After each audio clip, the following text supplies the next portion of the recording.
Hi, my name is Don Winfield, and the little puppy dog is Graham. And thank you so much for visiting our site.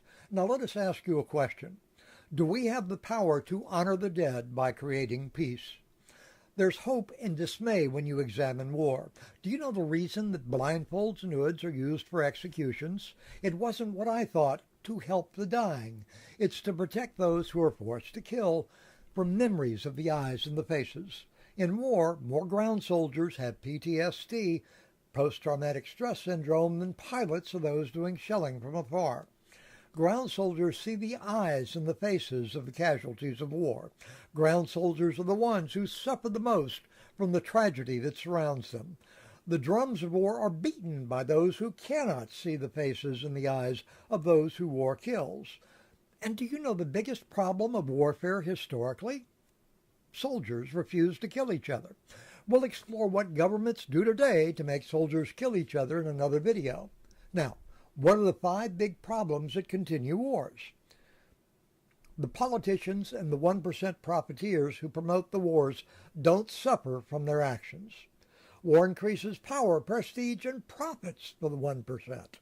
Wars go on for so long and with so much propaganda, most people don't know why it started or when. The other side is always demonized. No one has to hate a person, a family, or a child. Instead, just hate some imaginary monsters. The death and destruction of war creates personal harm on all sides. These tragedies create desire for revenge, freedom from repressions, fear and hate, and these can last for generations.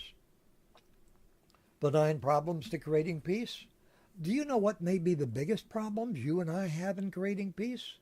We're still learning about our personal power. We focus on changing others. We are just beginning to learn how effective it is to change ourselves. We know that politicians lie, but lies still have power even after they are shown to be lies. And yes, we can overcome that one too. Our educations have become indoctrinations that turn us to the source of our misery for relief from misery. It's not likely that the power addicted will change, but we can help them. They can be saved. 5-star General and President Dwight D. Eisenhower warned, beware of the military-industrial complex. Wars are very profitable and power-creating for those addicted to the I want more of what is yours and I want more power syndrome. Is it because their imagined superiority requires them to feed on the loss and misery of others? A 1% owned industry supplies planes, trains, tanks, bombs, ships, ammo, and supplies to blow up hospitals, bridges, and roads. This creates rabid enemies, and they use our money, taken from you and I, by force and fraud, to do all this. Other companies owned or benefiting from the 1% get contracts worth billions to rebuild what has just been destroyed. You and I pay for both the destruction and the reconstruction. Lying politicians collect the money from us. Pennies in profits become billions of dollars in profits by destroying trillions in property. What an insane racket. I find thinking about this next one to be mind-stretching. When someone attempts to explain problems, especially if they repeat talk about apathy and other things that aren't true, they reinforce or create apathy instead of their desired effect of inspiring people to change. Let's simplify. Let's just call these the 5 simplest reasons for war. Power, money, fear, hate, and how do you get war to stop once the fear, hate, money, and power begin to flow? The solutions are in you and I. We have more individual power than we know.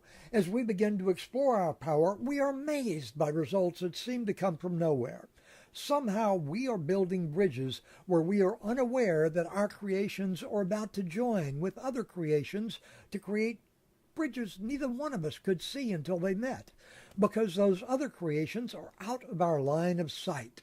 This is the substance of overnight miracles. We make changes that appear to do nothing until we reach a tipping point. Then everyone talks about amazing overnight results. Do you know this popular quote?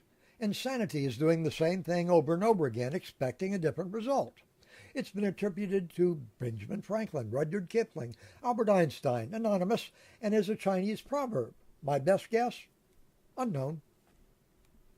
Colonel Sanders, founder of Kentucky Fried Chicken, was turned down 1,009 times before he got a yes to pay him 5% for each chicken sold using his secret ingredient recipe of herbs and spices that he supplied.